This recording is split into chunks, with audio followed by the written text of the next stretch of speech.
Hmm. Oh, hi. According to the old iPad, and I do mean old.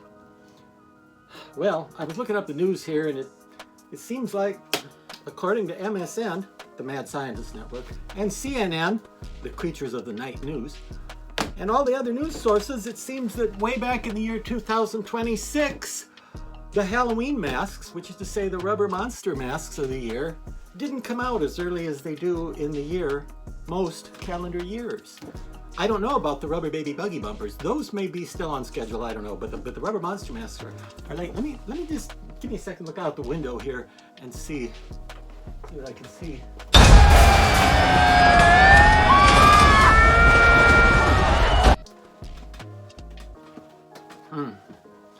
Wow, well that was shocking. Chatfield only has a population of 300. Well, things being what they are, it looks like I'm going to have to resort to talking about something else. Yeah, besides a newly released mask, because they're just not out yet. So, you know, folks, when you're writing a story or making a movie or writing a script that's going to be made into a movie that tells a story is supposed to have a beginning and a middle and an end. It's supposed to have those three things. You know, that's what makes it a story, isn't it? If it doesn't have progression, then it's just a bunch of events. It's just stuff. It's a tossed salad of story ingredients without an actual story. Now, in the case of a movie that is, say, a crime story or a detective story, a western, a drama, something like that, a historical reenactment kind of movie, your movie had better make some sense. It had better go in a logically followable and sensible way. However, in the case of horror movies, that is to say scary movies, once in a while it's okay if things don't make sense. Now, my favorite type of things is usually things that make sense. However, there have been quite a few exceptions to that in terms of movies that I like a lot. Movies that I think are great, and I've watched them over and over, and they're really cool, even though they make absolutely no logical sense whatsoever and have no idea as far as storytelling values. They have gone to just other things, such as establishing feelings and moods and strange mental situations. Now, you can get away with that with scary movies. Similarly, I think if you are designing a character who is a human being, well, they probably ought to have the correct number of eyes, noses, ears, teeth, toenails, all that stuff, and look recognizably like a human being. And if you're designing a character who is, say, a cat, the cat should probably have pointed ears, maybe whiskers, you know, a general cat-like aspect about him. However, with monsters, it could be argued that monsters can look like anything because they're monsters. But you got to respect it when somebody comes up with a monster that makes sense, which means that when you are creating a monster or designing one, you can start with logic, thinking, wonder what it would look like if the monster looked like he came from a place where the gravity is such, or the oxygen level is such, or the chemicals are such, and his organs would be different inside from a human's. And you think about a logical way to create a non-human character. Then there's the other way, which I think is also valid, which is where sometimes you just feel like you just let the pen do what it wants to do and just don't think in terms of why would this happen. You're just thinking strictly visually, this would be an interesting look for a character or a creature. And sometimes you don't start with logic with monsters. Sometimes you start with a visual or a personality, an attitude that you want the monster to have. Now that I think of it, personality might not be the right word because personality has person in it. Is there such a word as monsterality? No, I don't think there is. Well, so long, everybody. That was... Oh, wait a minute. Hold it. By an astounding coincidence, I just realized there happens to be a mask here nearby, designed by me, using the non-logical method heretofore described. And who is it? Yep, one of my beautiful girlfriends. You guys know I like female monsters, and I think there aren't enough of them. Feast your eyes on this rare beauty. Yeah, this is my gal pal, Jackie Lantern.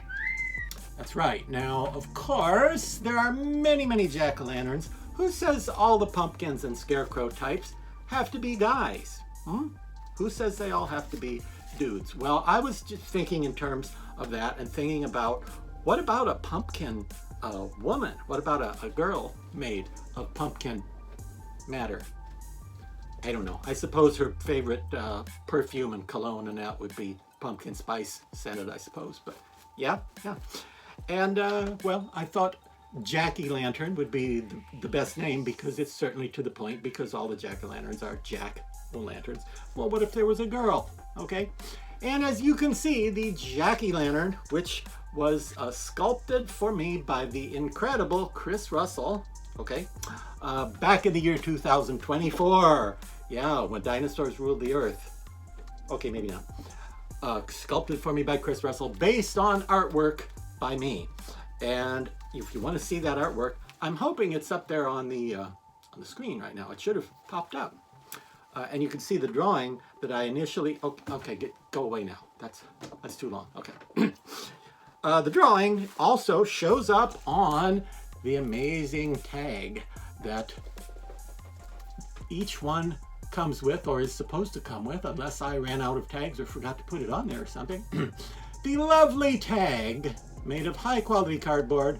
And this was another one of those Maskwizard editions from Maskwizard 2024, which just happened to be Maskwizard the 13th, which is pretty cool, I think. Yeah. And Jackie here is a character that I came up with just based on wouldn't it be cool and not what could logically happen.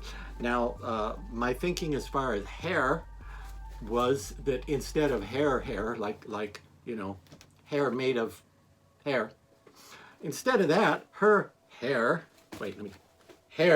would consist of like leaves and vines and corn husk bits and whatever else is in the ground out in the pumpkin patch. And now these were painted by me and haired, see I did it that time, by Laura. And I just had some drawings and some rough ideas of how I wanted it, and we decided each one could be a little bit different. So there are some mild variances in the Jackie hairdos, so to speak. Now here's another one, as you can see, slightly different. We tried to keep them all looking like they could be the same character, but a little bit different growth on her head. And by the way, if you have a growth on your head, you should probably see a specialist about that. Oh wait, I have another one here. Yes indeed, it's another Jack-o'-lantern. Yeah, this one, once again, slightly different arrangement of leaves and plant matter and assorted bits and pieces from the ground of the pumpkin patch from which she arose, right there. Now, if you're asking, if you insist on logic, like a backstory kind of thing, well, I don't really have one, because as I said, I was just drawing. Why does she have that one Uzumaki looking eye there going on, that hypnotic eye?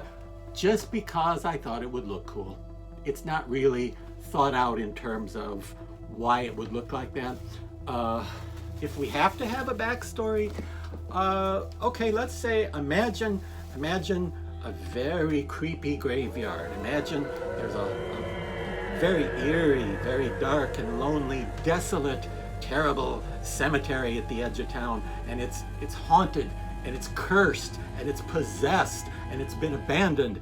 Nobody would want to go there, so instead, let's go down the road to the farm where the pumpkin patch is. Yeah, the farm, owned by some farmers, owned by the head farmer, old Farmy McFarmerson. He was one of the Farmville farmers from Farmville.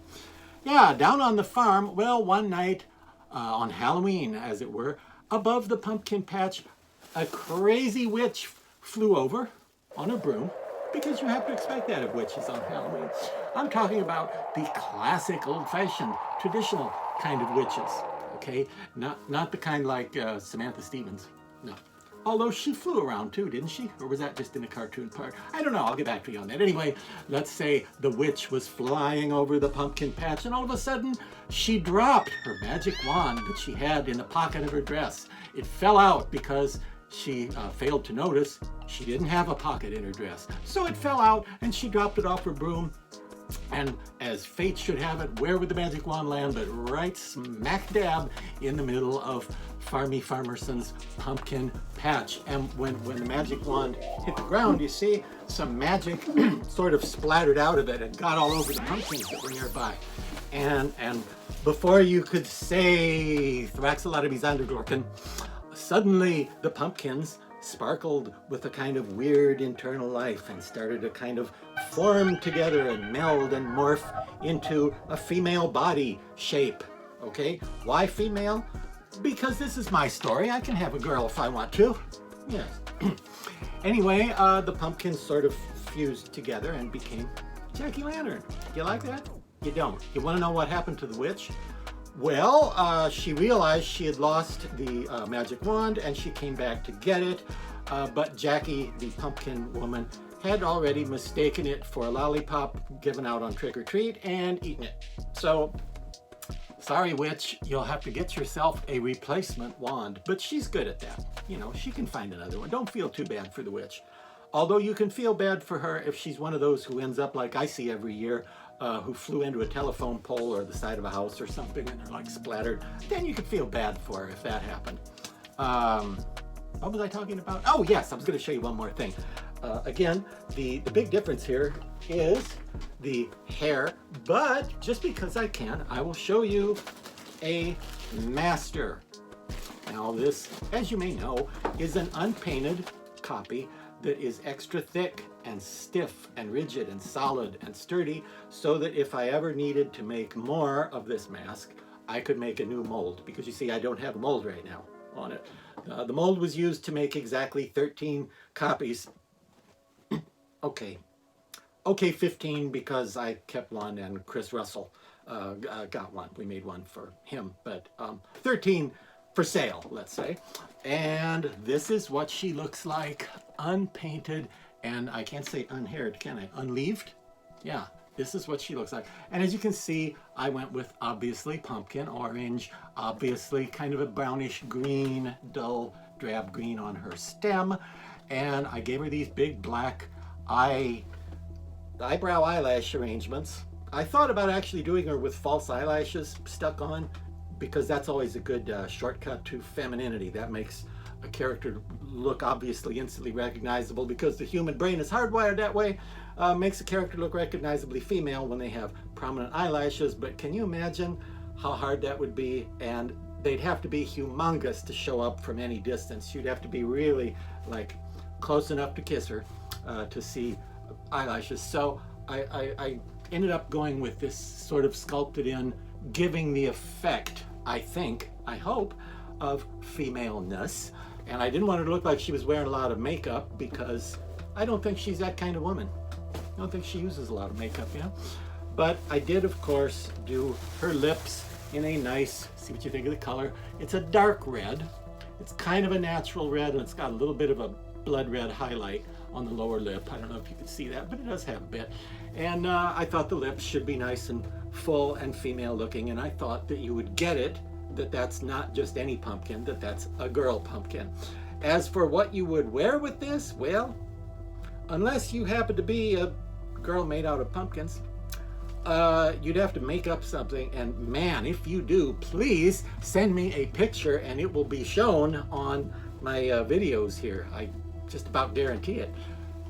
If you make a costume that looks like you're either a body made of pumpkins or a female pumpkin scarecrow kind of arrangement or something like that there, you know, send me a picture for dying out loud. And she's kind of vain, kind of egotistical, kind of thinks she's all that, you know.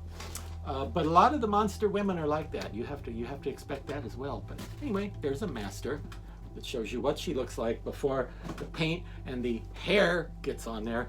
And that's about all I have to say about old Jack-o'-lantern, the female pumpkin. Maybe the first female pumpkin character I think I've ever seen. Yeah, you're welcome. Yeah. And until next week, remember, there might not be a next week.